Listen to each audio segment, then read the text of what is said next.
Hello everyone, how are you. जैसा कि आपको पता है कि बोर्ड के एग्जामिनेशन अब बिल्कुल पास आ गए हैं और अगर हमें यही तैयारी कम समय में करनी हो तो सबसे पहली बात आती है कि हम उन क्वेश्चन को सबसे पहले कर लें जिन क्वेश्चन के आने की संभावना 1-2% नहीं 100% तक है।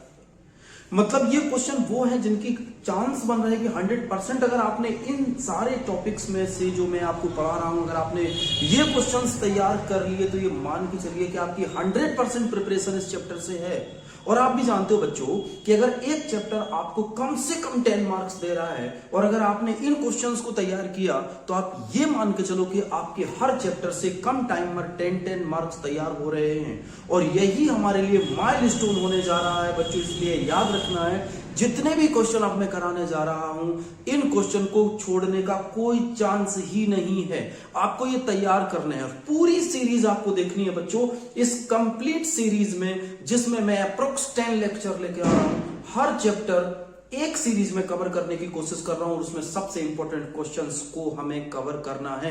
आइए स्टार्ट करते हैं। सबसे पहला क्वेश्चन हमारे पास आ रहा है 3D series maximum number of oxidation stage. और दूसरा क्वेश्चन है कि किसका हाईएस्ट मेल्टिंग पॉइंट होता है। तीसरा क्वेश्चन है ओनली +3 ऑक्सीडेशन स्टेट शो करने वाला एलिमेंट कौन है और स्ट्रॉन्ग ऑक्सीडाइजिंग एजेंट कौन है। मतलब हम ये जितने भी क्वेश्चन करेंगे बच्चों ये सब हम डी ब्लॉक के एलिमेंट के अंतर्गत करेंगे। यानी इतना तो आपको बेसिक में बच्चों पता है कि जो डी ब्लॉक के एलिमेंट हैं, जो डी ब्लॉक के एलिमेंट हैं ये 3D series, 4D series, 5D series और 6D सीरीज में बटे हुए एलिमेंट हैं। एज यू नो कि इलेक्ट्रॉनिक कॉन्फ़िगरेशन की अगर अपन बात करें बच्चों तो इलेक्ट्रॉनिक कॉन्फ़िगरेशन आपको पता है इनका होता है ns1 से 2 n-1 d1 से 10।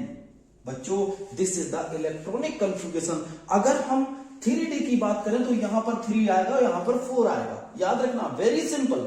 3D सीरीज कर रहे हो ना तो D कितना आएगा 3D, यानी यहां पर क्या हो जाएगा 3D 1 to 10 और 4s कितना हो जाएगा 2। तो बस ये हो गई 3D सीरीज का इलेक्ट्रॉनिक कॉन्फ़िगरेशन। अगर बच्चों 4D सीरीज का इलेक्ट्रॉनिक कॉन्फ़िगरेशन चाहिए तो 4D 1 से 10 कर दीजिए और 5s2 कर दीजिए। अगर बच्चों तुम्हें 5D सीरीज का इलेक्ट्रॉनिक कॉन्फ़िगरेशन चाहिए तो 5D 1 to 10 कर दीजिए और 6s2 कर दीजिए। इसी तरह से अगर 6D सीरीज का इलेक्ट्रॉनिक कॉन्फ़िगरेशन आपको चाहिए तो यहां 6D 1 to 10 कर दीजिए और यहां पर कर दीजिए 7s2। ये सारे इलेक्ट्रॉनिक कॉन्फ़िगरेशन हो गए आपके। बच्चों पहला सवाल यहां पर आ रहा है बोर्ड का। ये मैंने सिर्फ उन सवालों पर बात कर रहा हूं जो सवाल प्रीवियस ईयर में मल्टीपल टाइम रिपीट हो चुके हैं। इसलिए पहला सवाल हमारे पास आ रहा है maximum number of oxidation state कैसे पता करेंगे और किन एलिमेंट की maximum number of oxidation state होती है। दूसरा सवाल है हाईएस्ट मेल्टिंग पॉइंट। मतलब आपको वो एक ऐसा एलिमेंट बताना है जिसका हाईएस्ट मेल्टिंग पॉइंट होता है और फिर बताना है ओनली +3 ऑक्सीडेशन स्टेट शो करने वाला एलिमेंट कौन सा है और फिर बताना स्ट्रॉन्ग ऑक्सीडाइजिंग एजेंट कौन है या फिर कितने हैं। तो बच्चों किसके रिस्पेक्ट में देखना है, डी ब्लॉक एलिमेंट के रिस्पेक्ट में। तो ये तो हुआ इलेक्ट्रॉनिक कॉन्फ़िगरेशन। अब जरा बात कर लेते हैं इस क्वेश्चन की। इस क्वेश्चन का जो पहला पॉइंट है मैक्सिमम ऑक्सीडेशन स्टेट। तो बेटा सबसे पहले एक बात ध्यान रखो, डी ब्लॉक में जब आप चलते हो 3D सीरीज की जब आप बात करते हो लेफ्ट से राइट जैसे जैसे आप जाते हो तो इलेक्ट्रॉन का डी ऑर्बिटल में भरना स्टार्ट हो जाता है। यानी अगर हम बात करें 4s2 3d1 यहां से स्टार्ट हो जाएगा क्योंकि आपको पता है कि 3D सीरीज के एलिमेंट कौन से हैं, सक, टी, वी, क्रो, मन, फी, को, नी। याद रखना। और ये एलिमेंट बच्चों जैसे आप आगे की तरफ एलिमेंट की बात करेंगे लास्ट में लिख दूं Cu और क्या है जेड।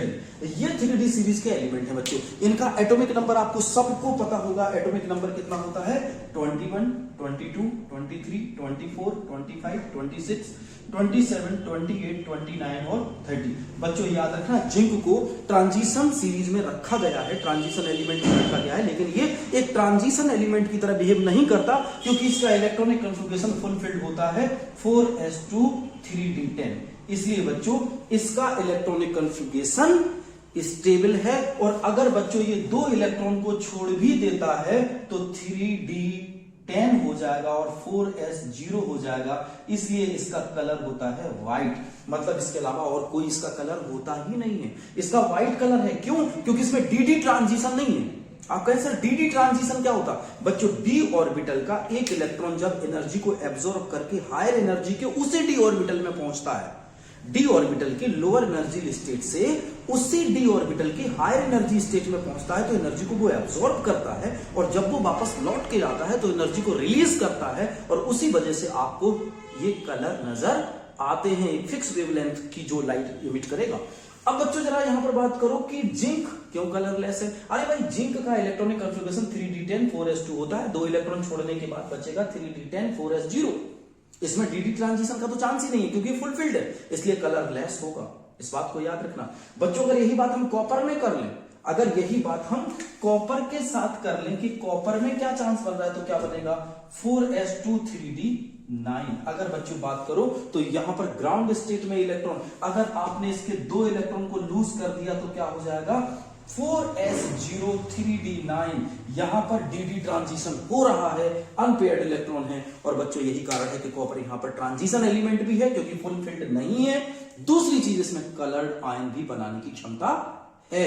अब बच्चों बात करें ऑक्सीडेशन स्टेट, तो बच्चों ऑक्सीडेशन स्टेट क्या होती है? ऑक्सीडेशन स्टेट है ये जो मैंने एलिमेंट भरे हैं ऊपर आपको दिखाए हैं, इन एलिमेंट्स में इलेक्ट्रॉन के फिल होने की पावर कैसी है। जरा स्कैंडियम की बात करूं तो इसका इलेक्ट्रॉनिक कॉन्फ़िगरेशन हो जाएगा 4s2 3d1, इसका हो जाएगा 4s2 3d2, फिर हो जाएगा d3, इसका d3 d4 d5 d6 d7 d8 d9 और d10। बच्चों याद रखना अगर हम dd का केवल ऑर्बिटल स्ट्रक्चर बनाएं तो यहां पर देखिए d में कितना आ गया 1 2 3 4 5, केवल एक इलेक्ट्रॉन।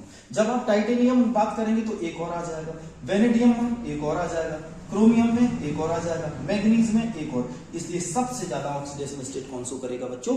मैग्नीज, क्योंकि इसके पास सबसे ज्यादा अनपेयर्ड इलेक्ट्रॉन है।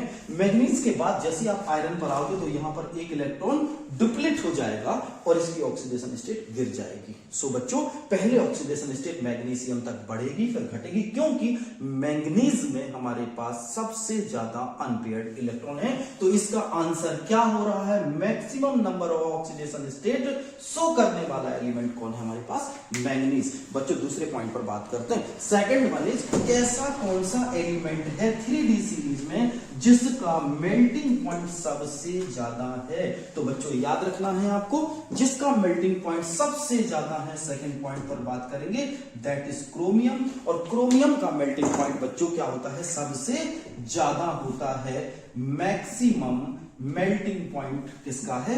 क्रोमियम का। अगले पर आते हैं ओनली +3 ऑक्सीडेशन स्टेट। तो बच्चों तीसरे क्वेश्चन में ओनली +3 ऑक्सीडेशन स्टेट करने वाला एलिमेंट है स्कैंडियम 21। स्कैंडियम के पास 3D जो अगर आप इलेक्ट्रॉनिक कॉन्फ़िगरेशन का बना लीजिए तो आपको पता चलेगा 4s2 3d1 आएगा और 2 इलेक्ट्रॉन यहां से लूज करेगा, 1 इलेक्ट्रॉन यहां से लूज करेगा, ऑक्सीडेशन स्टेट कितनी हो जाएगी? +3। तो scandium is only one element which shows the +3 oxidation state. Next पर आते हैं स्ट्रॉन्ग ऑक्सीडाइजिंग एजेंट। तो बच्चों स्ट्रॉन्ग ऑक्सीडाइजिंग एजेंट कौन होगा यहां पर? तो आंसर है जिसका सबसे ज्यादा ऑक्सीडेशन स्टेट होगा वही स्ट्रॉन्ग ऑक्सीडाइजिंग एजेंट होगा। लेकिन एक बात बच्चों याद रखनी है, क्या? आइए मैं आपको बताता हूं स्ट्रॉन्ग ऑक्सीडाइजिंग एजेंट को कैसे पहचाने पूरी सीरीज में, कि जो 3D सीरीज है इसमें सबसे स्ट्रॉन्ग ऑक्सीडाइजिंग एजेंट कौन है। मैं लिखता हूं most strong oxidising agent in 3D series.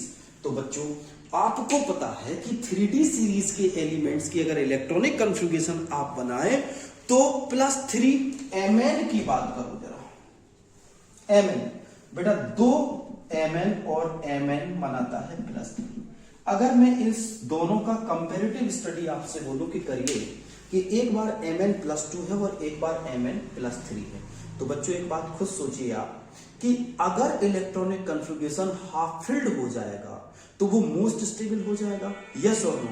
अगर इलेक्ट्रॉनिक कॉन्फ़िगरेशन हाफ फील्ड में आ जाता है, जैसे मैंगनीज की बात करो तो मैंगनीज का होता है Mn का 25 और क्या बनेगा 4s2 3d5।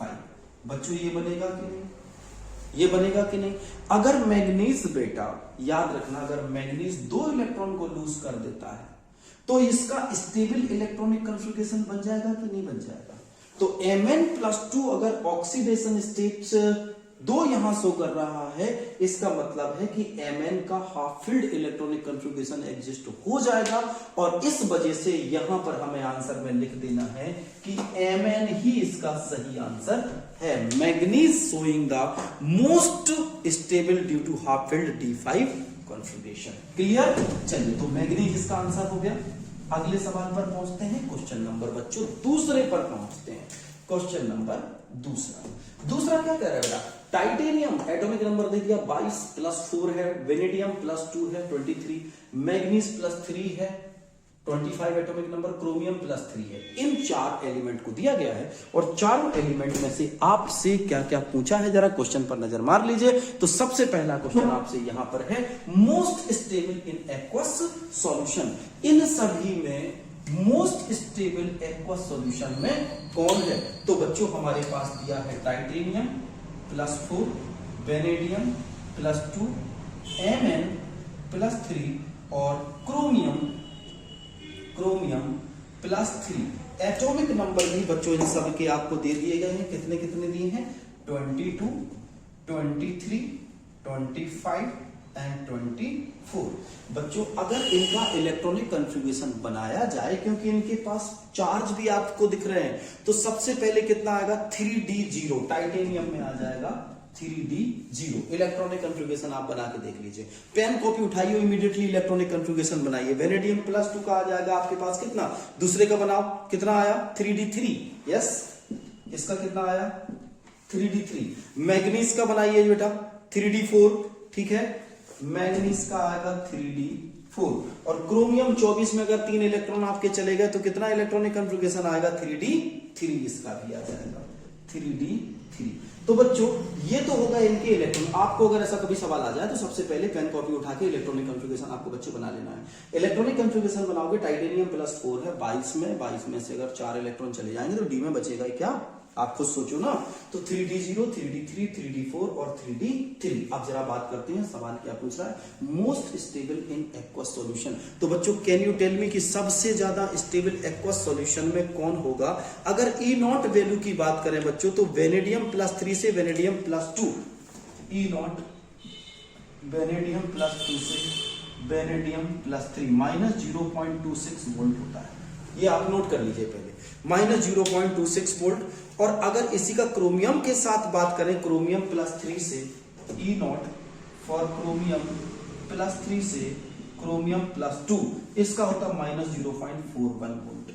तो अब आप देख लीजिए आंसर किसका, ये तो वैल्यू बहुत छोटी हो रही है, तो जिसका नेगेटिव वैल्यू थोड़ी सी कम होती है, इसकी नेगेटिव वैल्यू बहुत बड़ी है, जिसकी नेगेटिव वैल्यू थोड़ी सी कम होती है, as you know very well in electrochemistry कि नेगेटिव वैल्यू जिसकी कम होगी वो एक्वस सॉल्यूशन में ज्यादा स्टेबल होगा। सो करेक्ट आंसर इसमें बन जाता है यहां पर इसकी वैल्यू एक्चुअली बेटा इस वाले क्वेश्चन में इसकी E0 की value is given for both the element, इसके लिए दी है, इसके लिए दी है। आपको क्या याद रखना है, आपको याद रखना है जिसकी E0 की वैल्यू नेगेटिव में जितनी ज्यादा बड़ी होगी that will be less stable, और ये यहां पर हो जाएगा मोस्ट स्टेबल।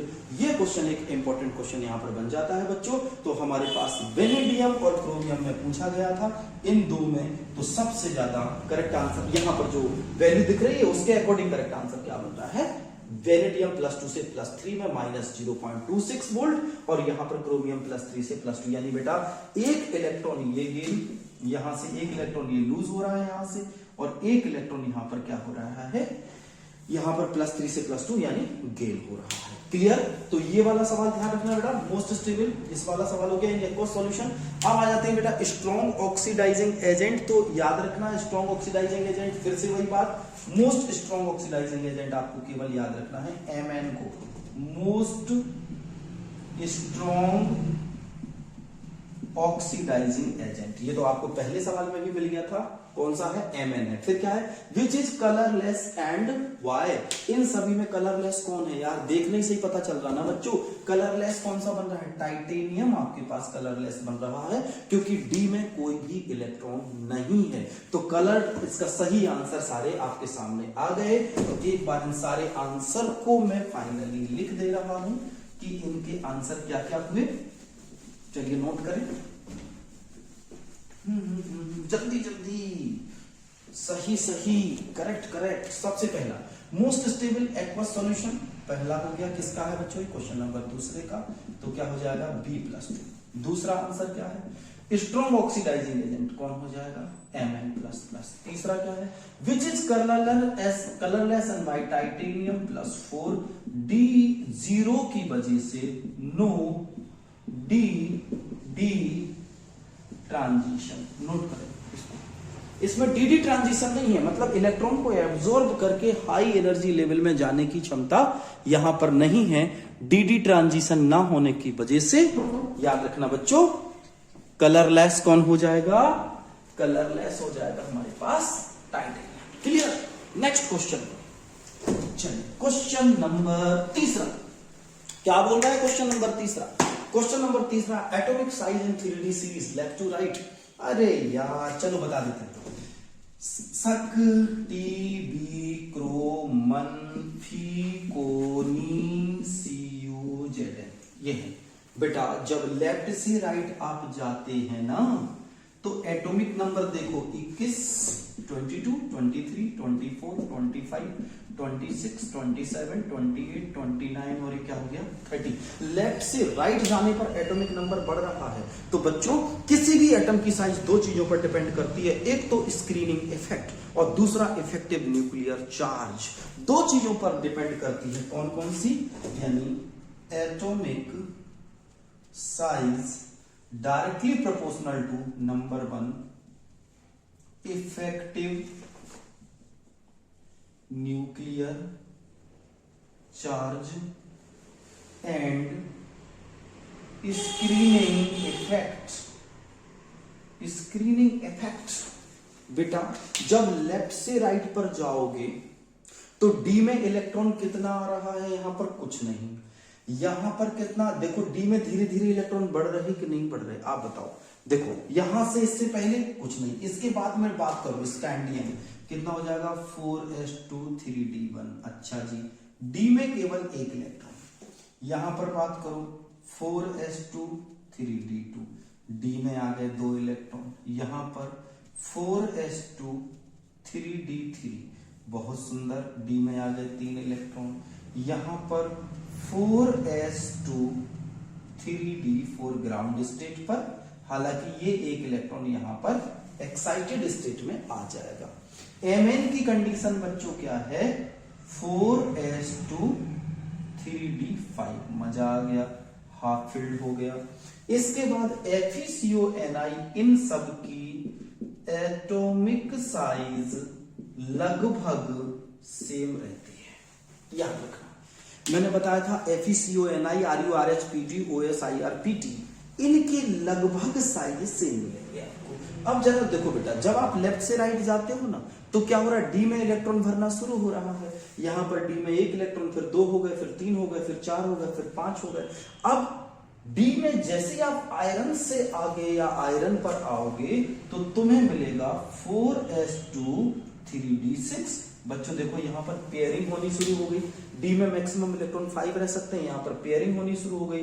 तो यहां तक जब आप स्कैंडियम से Mn तक जाते हैं तो एटॉमिक साइज डिक्रीज होगा। क्यों डिक्रीज होगा बेटा, क्योंकि डी में अभी इलेक्ट्रॉन ज्यादा भरे नहीं हैं, इसलिए स्क्रीनिंग इफेक्ट यहां पर वीक है और न्यूक्लियर पावर ज्यादा होने की वजह से इफेक्टिव न्यूक्लियर चार्ज डोमिनेंट है। तो यहां से बच्चों अगर यहां तक की बात करें तो साइज होना है डिक्रीज, साइज होना है डिक्रीज। रीजन मैंने बता दिया, क्योंकि न्यूक्लियर पावर यहां ज्यादा है, प्रोटॉन की ताकत ज्यादा है, डी खाली है, डी में धीरे धीरे बढ़ रहे हैं। अब जब जैसे ही डी हाफ फिल्ड हो जाएगा, डी की पावर बढ़ जाएगी और स्क्रीन की तरह काम करेगा, तो साइज फिर बढ़ना शुरू हो जाएगा। तो इन तीनों की साइज अप्रोक्सीमेट सेम रहेगी और इन दोनों की साइज यहां से बढ़ जाएगी क्योंकि बच्चों यहां पर एक बात याद रखना है, डी ऑर्बिटल फुलफिल्ड होने के बाद लगभग जितना ज्यादा डी ऑर्बिटल भर दोगे उतना ज्यादा स्क्रीन बन जाएगी और लास्ट की जो 4s सबसेल है वो दूर चली जाएगी और साइज बढ़ जाएगा। और यही कारण है कि जिंक का साइज बहुत ही बड़ा होता है as compared to other these element.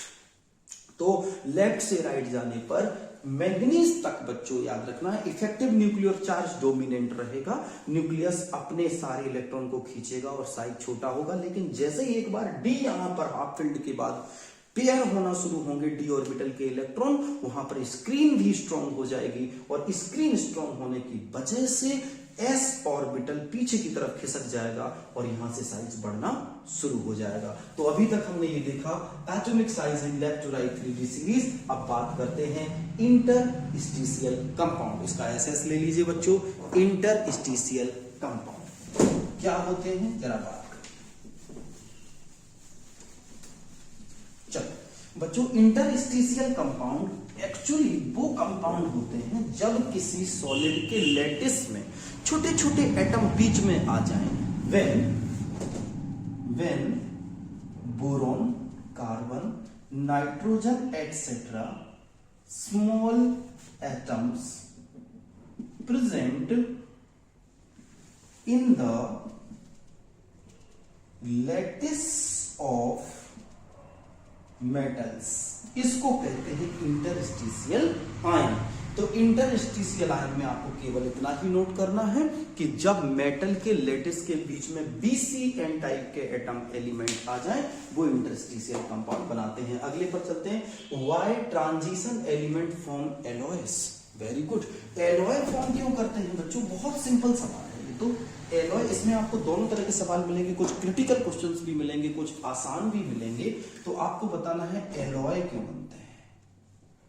Alloy बच्चों एक बात केवल याद रखना, एलॉय में मोर देन सफिशिएंट है कि वो कंपाउंड एलॉय बनाते हैं जिनमें वेरिएबल वैलेंसी होती है।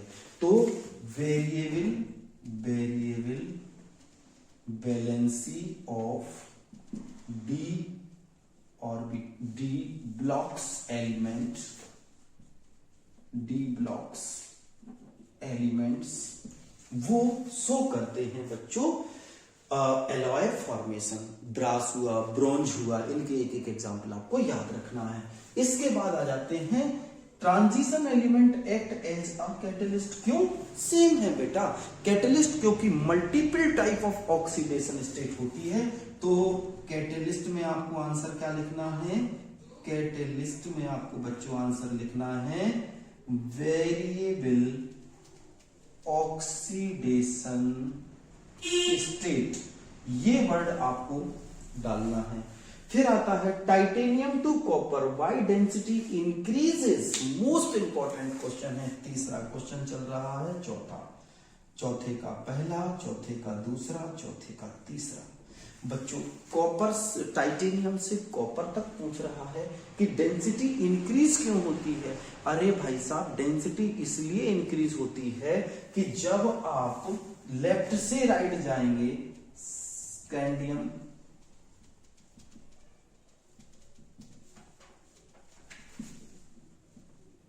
बेटा जब आप लेफ्ट से राइट जाएंगे तो क्या हो रहा है, यहां से यहां तक क्या हो रहा है बेटा, साइज हो रहा है डिक्रीज। इन तीन का साइज कैसा है? लगभग कांस्टेंट, और केवल इसका साइज है लार्ज। तो बेटा कॉपर तक आते आते अब डेंसिटी का फॉर्मूला क्या होता है? Mass upon volume.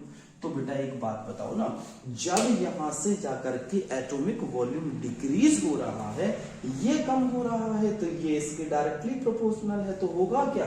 धीरे धीरे जाने पर साइज जो डेंसिटी है वो बढ़ जाएगी, क्योंकि वॉल्यूम यहां पर कम होता चला जा रहा है। जैसे लेफ्ट से राइट जाएंगे वॉल्यूम डिक्रीज हो रहा है यहां तक। वैसे Mn तक बताया था मैंने, इनका कांस्टेंट है, जिंक का अचानक से बढ़ जाता है क्योंकि इसका फुलफिल्ड इलेक्ट्रॉनिक कॉन्फ़िगरेशन है, इसलिए डेंसिटी क्या हो रही है बच्चों? इंक्रीज हो रही है। ठीक है, तो डेंसिटी बढ़ने का कारण क्या है? क्योंकि जैसे लेफ्ट से राइट जाते हैं वॉल्यूम डिक्रीज हो रहा है। फिर आते हैं फिफ्थ में, basic nature of lanthanoid DD transition. सबसे पहले बच्चों देखो बेसिक नेचर ऑफ लैंथेनॉइड, ये बहुत ही इंपॉर्टेंट सवाल है जिसको बच्चे अक्सर कर छोड़ देते हैं। Basic nature of lanthanoid. बच्चों लैंथेनॉइड का पहला एलिमेंट, नाम जरूर उस सीरीज का आपको लिखना ही पड़ेगा, पहला क्या, La। इसके बाद से लैंथेनाइड सीरीज स्टार्ट हो जाती है, ठीक है, La से। और Lu तक की बात करें, ये Lu ल्यूटेट लास्ट एलिमेंट होता है बेटा। अगर इन दोनों में बेसिक कैरेक्टर को लाया जाए तो दोनों के हाइड्रोक्साइड, मतलब बेटा एक तरफ हाइड्रोक्साइड ऑफ La और इधर लिख रहा हूं बच्चों हाइड्रोक्साइड ऑफ Lu। इन दोनों में बेटा इस वाले का हाइड्रोक्साइड का जो नेचर है, कोवेलेंट नेचर बहुत ज्यादा है। तो यहां पर है मोर, अच्छा इस पेन से आपको सही विजिबिलिटी नहीं होगी तो मैं दूसरा पेन यूज करता हूं। यहां पर लिखता हूं LuOH का है हाई कोवेलेंट नेचर। बच्चों जिसका कोवेलेंट नेचर ज्यादा होगा उसमें स्ट्रॉन्गनेस ज्यादा होगी, उसका हाइड्रोक्सिलाइन रिलीज नहीं होगा, इसलिए इसका बेसिक कैरेक्टर डिक्रीज हो जाएगा। तो यहां पर लिखेंगे लेस बेसिक नेचर। अब जरा इसकी बात कर लेते हैं, इसका हाइड्रोक्साइड, इसमें है वीक कोवेलेंट नेचर, इसलिए बच्चों ये क्या होता है, मोर बेसिक।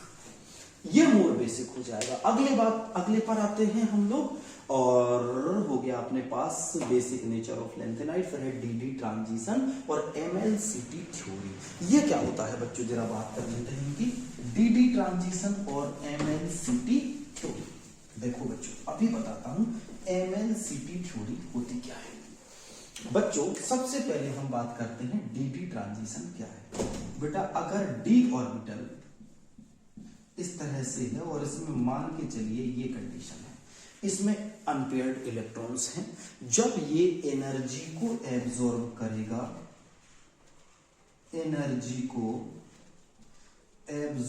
करेगा, तो इसके इलेक्ट्रॉन एक्साइटेड स्टेट में चले जाएंगे, एनर्जी को एब्जॉर्ब करेंगे, फिर वहां से जब लौट के आएंगे तो एनर्जी को रिलीज करेंगे, और जो एनर्जी पहले ये हाईएस्ट ऑक्सीडेशन दे लोअर ग्राउंड स्टेट पर है बच्चों, फिर यहां पर ये मान के चलो किस पर पहुंच गए, ये पहुंच गए एक्साइटेड स्टेट पर। फिर जब ये वापस इसमें आएंगे तो एनर्जी को आउट करेंगे, और ये होगी विजिबल रेंज में, यही हमें कलर दिखाई देंगे। क्लियर हो गया बच्चों। अगर किसी ऑर्बिटल में डी ऑर्बिटल के इलेक्ट्रॉन डीडी ट्रांजिशन में पार्ट नहीं ले रहे हैं, फिर भी अगर उसमें कलर आ रहा है तो उसकी थ्योरी का नाम होता है MLCT थ्योरी। इसका मतलब है मेटल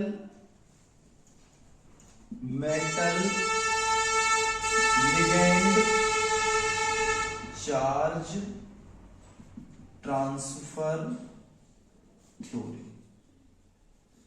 बेटा ये है metal ligand charge transfer theory. ऐसे केस में क्या होता है बेटा, ऐसे केस में अगर पूरी तरह से कोई डी ऑर्बिटल का डीडी ट्रांजिशन शो नहीं हो रहा है तो लिगेंड अपने इलेक्ट्रॉन को मेटल की तरफ ट्रांसफर करता है और वही इलेक्ट्रॉन कलर के लिए रिस्पॉन्सिबल होता है। एक बार फिर से सुन लो, अगर किसी सेंट्रल मेटल में डीडी ट्रांजिशन शो नहीं हो रहा है तो लिगेंड अपने इलेक्ट्रॉन को मेटल को ट्रांसफर कर देता है। इसको LMCT भी आप कह सकते हैं, कई जगह इसको LM लिगेंड टू मेटल, याद रखना, लिगेंड्स टू मेटल, ऐसे भी कह सकते हो चार्ज ट्रांसफर थ्योरी। इसमें बेटा लिगेंड अपने इलेक्ट्रॉन को मेटल को ट्रांसफर कर देगा और वही जो अनपेयर्ड इलेक्ट्रॉन होगा उसकी वजह से उसका कलर शो होगा। फिर zirconium and hafnium having same property बेटा, क्योंकि इनमें लेंथेनॉइड कॉन्ट्रैक्शन है, लिख लेंगे ड्यू टू लेंथेनाइड कॉन्ट्रैक्शन, याद रखना। सो टॉप 5 क्वेश्चंस इसके आगे बी कंटिन्यू। एसएस ले लीजिए इसका।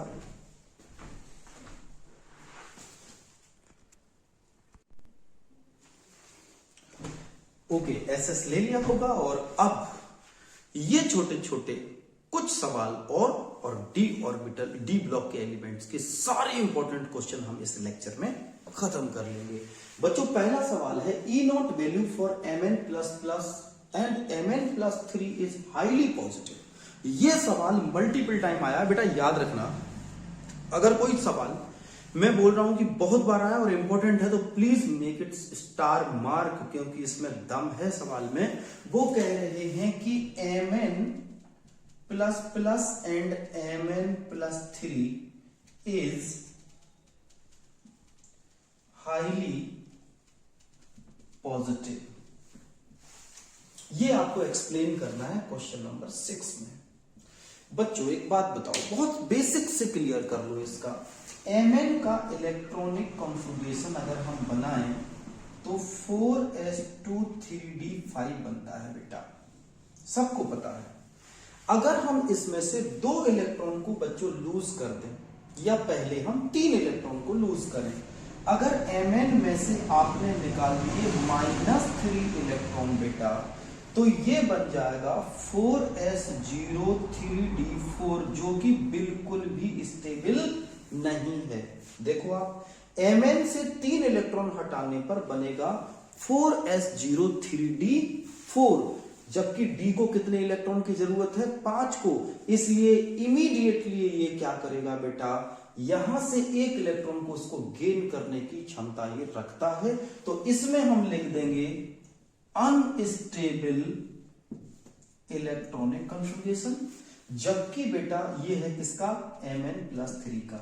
अगर हम Mn प्लस 2 का बनाएं 25 का, तो बनेगा 4s2 3d5 which is most stable, क्योंकि देखो आप ये कैसा है, half filled d orbital. Okay बच्चों, तो 3d5 एक मोस्ट स्टेबल इलेक्ट्रॉनिक कॉन्फ़िगरेशन है और आ गया Mn प्लस से Mn plus 3 is highly positive value होगी, बिकॉज बच्चों आपको याद रखना है Mn प्लस 2 के केस में that electronic configuration is most stable as compared to Mn plus 3। So आप इसको नोट कर लीजिए, इंपॉर्टेंट सवाल है। Hence E naught value for this is highly positive. चलिए इसी का सेकंड पार्ट हम करते हैं पहले कवर। इसका सेकंड पार्ट बच्चों क्या है देखेंगे बेटा। इसका सेकंड पार्ट क्या है, Zn, Cd and Hg are not considered as transitional element because they have completely filled electronic configuration. No need to write more explanation, बस आपको क्या लिख देना है, इनके पास कंप्लीट इलेक्ट्रॉनिक कॉन्फ़िगरेशन आ रहा है। यानी you can also write fulfilled d and s orbitals। इसके बाद आ जाते हैं अपन क्वेश्चन नंबर 7 पर। Why titanium plus 4 is more stable?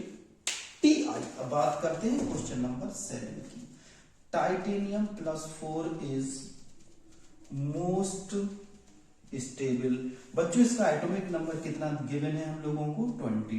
22 का क्या बनेगा? 4s2 3d2 ये बनेगा बेटा। अगर हम इसमें से 2 इलेक्ट्रॉन s के निकाल दें, -2 electron from s and -2 electron from d, तो हो जाएगा 3d0 4s0 और इसके इंटरनल सेल सारे के सारे भरे होंगे, इसलिए ये मोस्ट स्टेबल हो जाएगा। तो ये कौन से केस की बात कर रहे हैं बेटा, जब ये 4 इलेक्ट्रॉनों को छोड़ेगा -4 इलेक्ट्रॉन, तो ये क्या बन जाएगा, टाइटेनियम +4। तो बच्चों याद रखना है, टाइटेनियम +4 जब बनता है तो इसके s ऑर्बिटल में भी कोई इलेक्ट्रॉन नहीं है और d ऑर्बिटल में भी कोई इलेक्ट्रॉन नहीं है, hence it is most stable. अगले पर बात करते हैं क्वेश्चन नंबर 8। देखते हैं बच्चों, क्वेश्चन नंबर 8 में कह रहा है FeCr2O4 NaOH के साथ रिएक्शन करके एक येलो कलर का कंपाउंड बना रहा है। तो इसका आंसर मैं बेटा यही लिख दे रहा हूं, ये हो जाएगा Na2Cr4। इसका कलर हो जाएगा येलो, H+ की रिएक्शन करने पर बन जाएगा ये Na2Cr2O7 और KCl की रिएक्शन करने पर बन जाएगा बेटा K2Cr2O7। तो ये दो याद रखना है आपको। इसका कलर होता है ऑरेंज कलर का कंपाउंड ये है, और ये है येलो कलर का कंपाउंड। क्वेश्चन नंबर 9 पर आ जाते हैं। Fe+3 is most stable then Fe+2, क्योंकि बेटा इसका इलेक्ट्रॉनिक कन्फिगरेशन इज स्टेबल। कैसे, Fe26। बेटा जरा Fe26 का बना के देख लो, क्या बनेगा, 4s2 3d6 ये बनेगा बेटा। अगर इसमें से तुमने 2 इलेक्ट्रॉन निकाले, इसमें से कितने इलेक्ट्रॉन, -2 इलेक्ट्रॉन, तो बचेगा 4s0 3d6। अब d6 हाफ फील्ड तो नहीं है बेटा, नॉट हाफ फील्ड, ये हाफ फील्ड नहीं है, इसलिए स्टेबल भी नहीं है। ये किसका बन जाएगा, 2 इलेक्ट्रॉन हटाने पर Fe++ का लिख देंगे नॉट स्टेबल। अब जरा बेटा इसमें से अपन हटाते हैं 3 इलेक्ट्रॉन।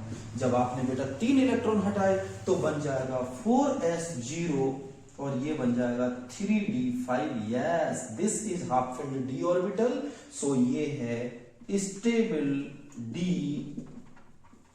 Half filled orbital. याद रखना बच्चों। तो ये इसके चांस Fe+3 के ज्यादा हैं बनने के देन Fe+2। ये बहुत स्टेबल है कंपाउंड आपके पास। कौन सा, Fe+3 is most stable compound. चलिए नेक्स्ट क्वेश्चन पर चलते हैं। अब नेक्स्ट क्वेश्चन हमारे पास है सेकंड लास्ट क्वेश्चन आज के लेक्चर का, और इसमें ये कह रहे हैं कि अच्छा ये लास्ट क्वेश्चन बचा है, स्ट्रक्चर ऑफ MnO4। चलिए बच्चों आपको स्ट्रक्चर बना के बता देता हूं।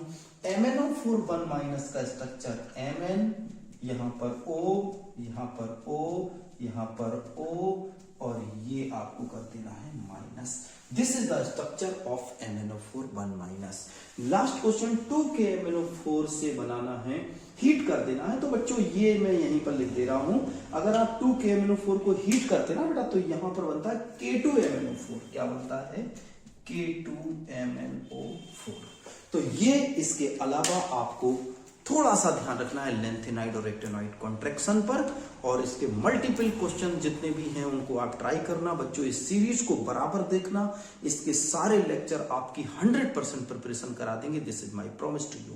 Please like, share, subscribe. Thank you so much.